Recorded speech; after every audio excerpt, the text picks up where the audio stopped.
మన భారతదేశంలో భారతీయులకి పవిత్ర గ్రంథాలు అందామా, పురాణాలు అందామా, వాటిల్లో భారత, రామాయణ, భాగవతాలు ఈ 3 అగ్ర స్థానంలో ఉంటాయన్నమాట. మహాభారతం గాని, రామాయణం గాని, అలాగే భాగవతం కూడా. ముఖ్యంగా వ్యాస విరచితమైనటువంటి మహాభారతం, వాల్మీకి విరచిత రామాయణం. ఈ 2 కూడా మన జనం అందరికీ తెలుసు అంతో ఇంతో. మొత్తం అందరూ కూడా ఆ కథని ప్రత్యేకించి ఆనందిస్తారు. కొంతమందైతే ఈ రామాయణ గ్రంథంలో ఉన్నటువంటి ఈ కాండలంటాం. అంటే బాలకాండ, అయోధ్యకాండ, అరణ్యకాండ, కిష్కింధకాండ, సుందరకాండ, యుద్ధకాండ, ఆకన ఉత్తరకాండ. ఈ 6 కాండలని అంటే రామాయణాన్ని కొంతమందైతే ప్రతి చోట పల్లెటూళ్ళలో గానీ, ఇంకో చోట గానీ నిత్య పారాయణ గ్రంథంగా ఉంటుంది. ఇప్పుడు మనం రామాయణం గురించి మాట్లాడుకుంటే గనక. అలాగే ఈ రామాలయం లేని ఊరు లేదు. రామాయణం ఆ గ్రంథం లేని ఇల్లు లేదని కూడా మనం చెప్పుకోవచ్చనమాట. అలాగే రాముడు భారతీయులందరికీ దేవుడు. ఆయన ఆదర్శ పురుషుడు అంటాం. అలాగా చూస్తే గనక ఇది ప్రతి చోట అంటే విభిన్న మాధ్యమాల్లో ఇది వస్తూ ఉంటుంది. అంటే నాటకాల్లో గానీ, బుర్ర కథలు, హరికథల్లో కూడా రామాయణంలోని కొన్ని ఘట్టాలు గానీ ఇవి తీసుకొని జనాలతో చెప్పడం. అలాగే ఈ రామాయణానికి సంబంధించి ప్రవచనాలు మనం ప్రవచనకారులు చెప్తూ ఉంటే వినడం. అంటే రామాయణంలో ఉన్నటువంటి ఆదర్శాన్ని ఆదర్శ పురుషుడు శ్రీరామచంద్రుడు, మర్యాద పురుషోత్తముడు ఉంటాడు. ఆయన గురించి ప్రతి ఒక్కళ్ళు చేసుకుంటారన్నమాట. అలాగే శ్రీరామనవమి కళ్యాణం జరుపుకుంటారు. అలాగే అయోధ్యలో ఉన్నటువంటి ఆ బాలరాముడి ఇటీవల ప్రతిష్ఠ అయినటువంటి బాలరాముడిని చూడడానికి వెళ్తారు. సో, రాముడు అంటే మన జీవితాల్లో ఒక భాగం. అలాగే ప్రతి ఇంట్లో కూడా రామ శబ్దంతో వాళ్ళ పిల్లలకి పేర్లు పెట్టుకోవడం ఎప్పటినుంచి వస్తుందో ఆ త్రేతాయుగం నుంచి ఈ రోజు దాకా రాముడు అనే పేరుతో ప్రతి ఇంట్లో ఒకడుంటాడు ఖచ్చితంగా. అటువంటి రామాయణం గురించి ఇప్పుడు ప్రస్తావన ఎందుకంటే సినిమా మీడియా చాలా ఇంట్రెస్టింగ్‌గా ఉంటుందన్నమాట. ఆ సినిమా మీడియా అనేసరికి అక్కడ ఏదైనా సినిమాలు తయారవుతే అది చాలా క్రేజీగా ఉంటాయి. అటువంటి పరిస్థితిలో ఇప్పుడు ఈ రామాయణానికి కూడా ఒక క్రేజీ కాంబినేషన్‌లో మళ్ళా తెరపైకి రానుందని చెప్పి ఒక వార్త ఇప్పుడు వైరల్ అవుతుందన్నమాట. అయితే ఇక్కడ విశేషం ఏంటంటే రామాయణం అనేది చాలా గొప్ప విషయం. మనందరికీ ప్రతిష్టాత్మకమైనటువంటి గ్రంథం. అందరూ కూడా జస్ట్ ఇలాగ ఏదో వినోదంగా చూడడం కాదది. మన జీవితంలో ప్రతిరోజు ఆచరించదగ్గ గ్రంథం మాట. పవిత్ర గ్రంథం మనకి. అటువంటి రామాయణాన్ని ఏ రకంగా తెరపై చూపిస్తారు? ఎంత చూపిస్తారంటే, ఆ రామాయణంలో వాల్మీకి రాసింది శ్లోకాల పరంగా చెప్తే 7 కాండలు, 24,000 శ్లోకాలు. అసలు వాస్తవంగా అయితే 2:30 గంటల సినిమాగానో, లేతే 2 భాగాలనుకుంటే సీక్వెల్‌గా 5 గంటల్లోనో రామాయణం చెప్పడం చాలా కష్టమైన విషయం. అయితే ఏవో ముఖ్యమైన ఘట్టాలుగా ఎంచి దాన్ని సినిమాటిక్‌గా స్టోరీని తయారు చేసుకొని కొన్ని భాగాలు చెప్దాం. అంటే రాముడు యొక్క యుద్ధం గాని, అలాగే అంటే యుద్ధకాండ గాని ఏదో చూపిద్దాం లేదా బాలరామాయణం అని చెప్పి అందులో జూనియర్ ఎన్టీఆర్‌తో కూడా అతను చిన్నప్పుడు ఒక సినిమా రాముడు యొక్క చిన్నతనంలో ఏ రకంగా సంఘటనలు జరిగాయి, ఆయన ఏ రకంగా పుట్టాడు, ఏ రకంగా చేశాడు, ఏ రకంగా చదువుకున్నాడు అని బాలరామాయణంలో ఒక సినిమాగా వచ్చింది. అలాగే చూస్తే కనుక ఇంతకుముందు మనకేంటి ఈ ఎలక్ట్రానిక్ మీడియా వచ్చిన తర్వాత, దూరదర్శన్ వచ్చిన తర్వాత రామానంద శేఖర్ అనే మహానుభావుడు మన రామాయణాన్ని మాక్సిమం ఆయన ఒక పద్ధతిలో డీడీలో ప్రతి వారం వచ్చేటట్టుగా ఎపిసోడ్ల కింద చిత్రీకరించారు. దానికి మొత్తం భారతీయుల్లో చాలా చాలా మన్ననలు పొంది, చాలా చాలా అభిమానులు చురుకుంది. అందులో ఉన్నటువంటి అరుణ్ గోవిల్, దీపిక వీళ్ళందరికీ కూడా చాలా పేరొచ్చింది ఆ సినిమాలో. సినిమా అంటున్నాను టీవీ సీరియల్‌లో దూరదర్శన్‌లో ప్రచురితమైంది. అది రిలీజ్‌గా చేసిన తర్వాత కూడా దానికి అంతే ఆదరణ అనమాట. రామాయణం అనే దానికి రామానంద్ సాగర్ తీసిందే మనకి ఇదేమో అనంతగా తీశారు అది. అంత బాగా కష్ట నష్టాలు కూర్చి మొత్తం రాముడు బాలుడుగా పుట్టినప్పటి నుంచి అలాగే యుద్ధం ఈ పట్టాభిషేకం చేసుకునేంత వరకు వాళ్ళు ఒక స్క్రీన్ ప్లే రాసుకుని ఇన్ని ఎపిసోడ్‌లని చేసి రామానంద్ సాగర్ గారు అద్భుతంగా తీర్చిదిద్దారు రామాయణాన్ని. అది ఒక మరపురాని డీడీకే ఒక ఒక కలికితురాయి అనమాట. రామానంద్ సాగర్ గారి యొక్క రామాయణం. తర్వాత మన తెలుగు వాళ్ళకి ఆ రామాయణం తీయడంలో, సినిమాగా తీయడంలో చాలా బహుముఖ ప్రతిభ ఉందని చెప్పాలి. తెలుగు చలనచిత్ర నిర్మాతలు గాని, దర్శకులు గాని రామాయణానికి పెద్దపీట వేశారు. సినిమా మొదలైనప్పటి నుంచి చూస్తే 'సీతారామ కళ్యాణం' ఎన్టీ రామారావు గారిది, అలాగే 'సీతారామ కళ్యాణం' బాపు గారిది గాని, ఈ 'శ్రీరామరాజ్యం' బాపు గారిది గాని, తెలుగు వాళ్ళు ఎప్పటినుంచో చూసుకుంటే రామాయణంలో ఉన్న కొన్ని ఘట్టాలని సినిమాలుగా రూపొందించి జనరంజకంగా మలచి రామాయణానికి ఒక రిఫరెన్స్ గ్రంథంగా మన తెలుగు వాళ్ళు తీసిన సినిమాలుంటాయి ఇప్పటికి కూడా. ఈవెన్ దో రామానంద్ సాగర్ గారు తీసిన రామాయణంలో కూడా రామానంద శంకర్ తెలుగు వాళ్ళు తీసినటువంటి వాటిని రెఫరెన్స్‌గా వాడుకున్నారని కూడా మనం అప్పుడులో విన్నాం మాట. అంటే ఎస్వి రంగారావు గారు రావణాసురుడు క్యారెక్టర్‌కి ఆప్ట్. ఆయన ఎలా చేశారు? అలాగే రాముడుగా మన నట విఖ్యాత సార్వభౌమ, విశ్వవిఖ్యాత నట సార్వభౌమ ఎన్టీ రామారావు గారు. ఆయనే రాముడు అన్నట్టుగా. సీతగా లవకుశ అని ఒక సినిమా వచ్చింది. అంజలీదేవి. ఆవిడ సీతమ్మ తల్లి అంజలీదేవి అంటే. ఆ లవకుశుడు అంటే ఉత్తర రామాయణం అనమాట. అంటే లవకుశుడు పుట్టడం దగ్గర నుంచి జరిగింది. అలాగే తెలుగు సినిమాలు ఎన్నో సినిమాలనమాట. నిజంగా అవన్నీ కూడా అద్భుతాలనమాట. అటువంటివి తీశారు. తర్వాత బాలీవుడ్‌లో ఏం సినిమాలు ఉన్నాయని పక్కన పెడితే రామాయణం పైన ఇందాక చెప్పిన రామానంద సాగర్ గారి సీరియల్ డీడీలో వచ్చిన సీరియల్ తప్పించి 'ఆదిపురుష్' అని చెప్పి క్రేజీ స్టార్ మన ప్రభాస్ ఆయనతో ఒక సినిమా తీశారు. దాన్ని చాలా ప్రెస్టీజియస్ ప్రాజెక్ట్‌గా చేసి చాలా చాలా చాలా దాని మీద ఏదో చేసి రీసెర్చ్ చేసి చేశారు. తీరా చూస్తే ఏదో అయ్యవారి బొమ్మ వేయపోతే కోతి బొమ్మ వచ్చిందని చెప్పి ఒక సామెత ఉంది. అలాగా ఈ రామాయణంలో వాళ్ళు ఏం చేద్దాం అనుకున్నారు? ఏ ఘట్టాలు చెప్దాం అనుకున్నారు? ఏ కాండ చెప్దాం అనుకున్నారు? తలా తోక లేకుండా చాలామంది అలా వేచి చూసినటువంటి 'ఆదిపురుష్' ఆ సినిమా కాస్త అత్యంత దరిద్రంగా ప్రజల మన్ననలు చూరగొనపోగా ప్రజలందరి చేత ఏమిటి మా మా మేమందరం ఇదంటే చాలా రిస్క్ అది. ఎందుకంటే రాములు వారిని మనందరం కూడా ఆ విగ్రహాల రూపంలోనో, పటాల రూపంలోనో మనందరి ఇళ్లలో ఉంటాడాయన. ఆయన ఇలా ఉంటాడు, ఇలా ప్రవర్తిస్తాడని మన అందరికీ తెలుసనమాట. మర్యాద పురుషోత్తముడు, ఒకే బాణం, ఒకే భార్య, ఒకే సిద్ధాంతంలా బతికినటువంటి వ్యక్తి. ఆయన పక్కన ఉన్నటువంటి ఆంజనేయ స్వామి ఈ రకంగా ఉంటాడు. తమ్ముడు ప్రతి దానికి ఒక ఉదాహరణ కూడా అంటే ఒక ధర్మాన్ని బోధించే ఆ ధర్మ యోధుడు, అవతార పురుషుడు శ్రీరామచంద్రుడు అని చెప్పి మనందరికీ ఎంతో అయితే ఆ 'ఆదిపురుష్' సినిమాలో కాస్త వాళ్ళు ఏం చేద్దాం అనుకున్నారు? ఎందుకు అలా మిస్‌ఫైర్ అయిందో కానీ జనాలందరికీ చాలా చూసిన వాళ్ళు ఎంతో చాలా ఉత్సుకతతో చూద్దాం, ఉత్సాహంతో చూద్దాం అనుకుంటే చాలా నిరాశపరిచినటువంటి సినిమా 'ఆదిపురుష్'. బాలీవుడ్‌లో వచ్చినటువంటి మన ప్రభాస్ అందులో రాముడే కాదు రాముడు, లక్ష్మణుడు, సీత ఎవరి యొక్క ఆహార్యం చూద్దామన్నా, ఏ రకమైన సెట్లు చూసిందన్నా అసలు ఎందుకు అది మరి అడ్వాన్స్ టెక్నాలజీ తీద్దాం అనుకున్నారో టెక్నాలజీ వరకు ఓకే. కానీ ఏదైతే ఆత్మ ఉందో ఆ రామాయణాన్ని మటుకు, ఆ గాథను మటుకు మనం వక్రీకరించి చేయలేం. ఉన్నది ఉన్నట్టుగా శ్రీ రామాయణంలో ఎందుకంటే ఆ రోజుల్లో వాల్మీకి వారు మనకు అందించారు. అప్పటి నుంచి మనం అది ఫాలో అవుతున్నాం. కాబట్టి మనలో ఉన్నటువంటి రాముడిని ఈ రకంగా తిక్కగా చూపించేసరికి అసలు చాలా చాలా చాలా అభిమానులకు అది సినిమాకి రామాయణానికి అభిమానులు ఏంటి రామాయణానికి భక్తులే ఉంటారు. ఆ భక్తులందరి చేత కూడా అందరూ ఎంతో చూస్తే చాలా నిరాశపరిచింది. ఆ తర్వాత మన SS Rajamouli is the wonder అని ఎన్నో వండర్స్ తీశాడు. ఆయనకు కూడా మనసులో రామాయణ భారతాలను సినిమాగా తీయాలి. కానీ ఎవరు చేయగలుగుతారు? మనం చేయగలుగుతామా?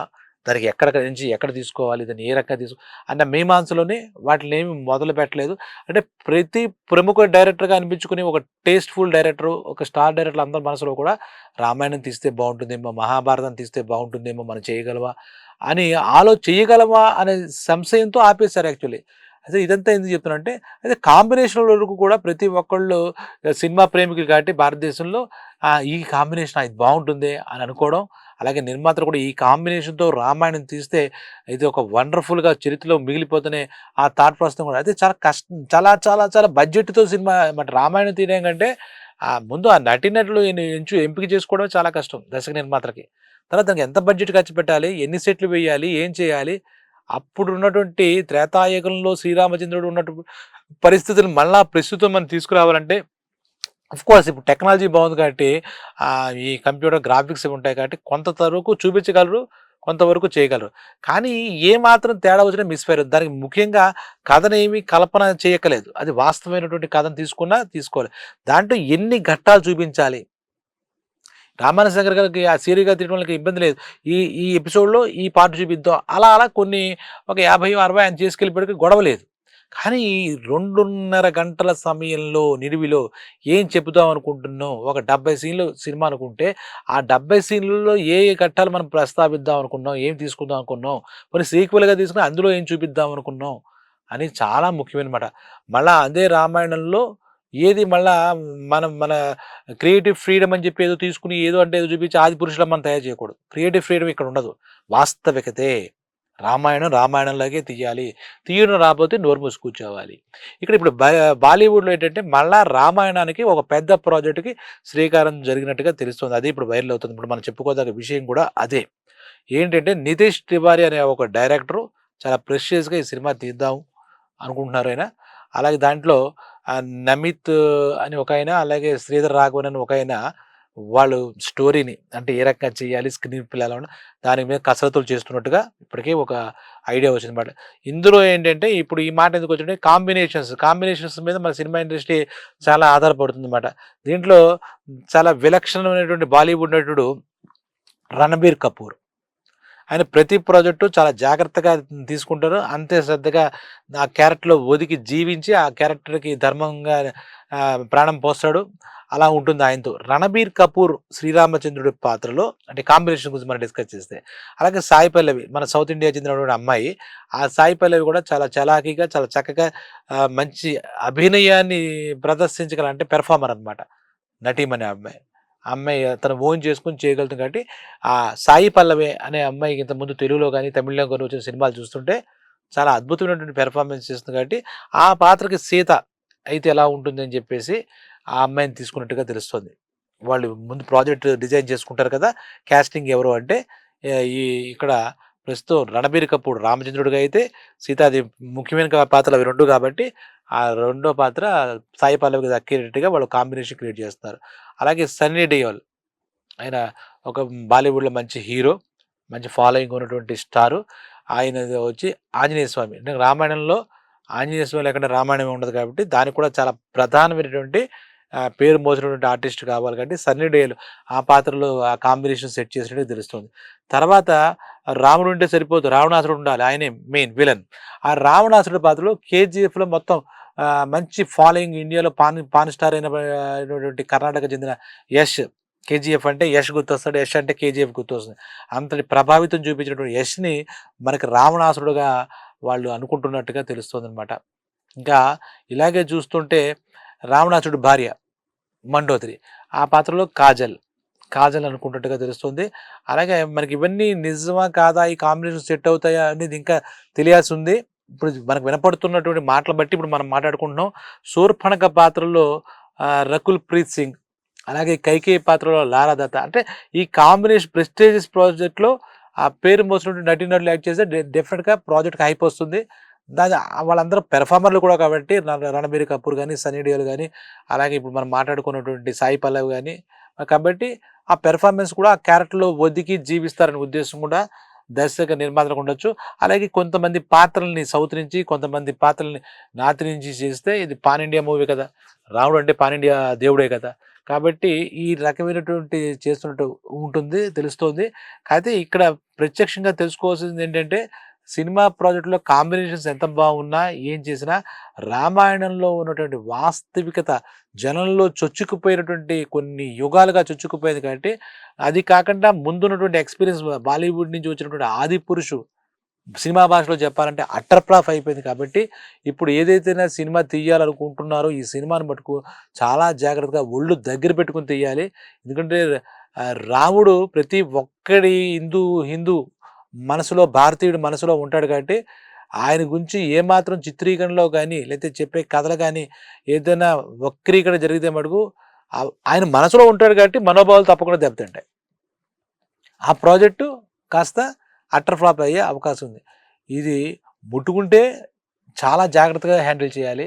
లేదంటే తప్పుకోవడం మంచిది తప్పితే, ఎందుకు చెప్తానంటే ఈ మాట దీనికొచ్చినటువంటి ఒక అప్డేట్‌లో ఈ సినిమాని ప్రారంభించి నవంబర్ 2026 ఇప్పుడు 2025 మనం ఇప్పుడున్నాం కాబట్టి మే నెలలో ఉన్నాం కాబట్టి నవంబర్ 2026కి రిలీజ్ చేయాలనే సంకల్పంతో ఉన్నట్టుగా వాడు ఒక ప్రాజెక్ట్ డిజైన్ చేస్తున్నట్టుగా మనకు అర్థమవుతుంది. ఆ ప్రాజెక్ట్ డిజైన్ చేసి కదలడం వల్లే ఇంతమంది కాంబినేషన్ గురించి వస్తుంది. ఎందుకంటే మామూలుగా దీని ముందు సిట్టింగ్స్‌లో కూర్చున్నప్పుడైతే కథ తయారుకునే టైంలో అయితే కాంబినేషన్ ప్రకటించారు కదా! కథ అంతా అయిపోయి ఒక షేప్ వచ్చిన తర్వాత ఈ కథని ఈ పార్ట్స్‌లో తీయాలనుకున్న తర్వాతే దర్శకుడు గాని, రచయితలు గాని ఈ కాంబినేషన్స్ వెళ్తారు ప్రొడ్యూసర్ గాని. కాబట్టి కాంబినేషన్స్ దాకా డిస్కస్ చేస్తున్నారు. అంటే మా డ్రీమ్ ప్రాజెక్ట్ అండి వీళ్ళైతే బాగుంటుందనడం కాదు. వీళ్ళు ఆల్మోస్ట్ వీళ్ళు సెలెక్ట్ చేసుకున్నట్టుగా వార్తలు మనకు అందుతున్నాయన్నమాట.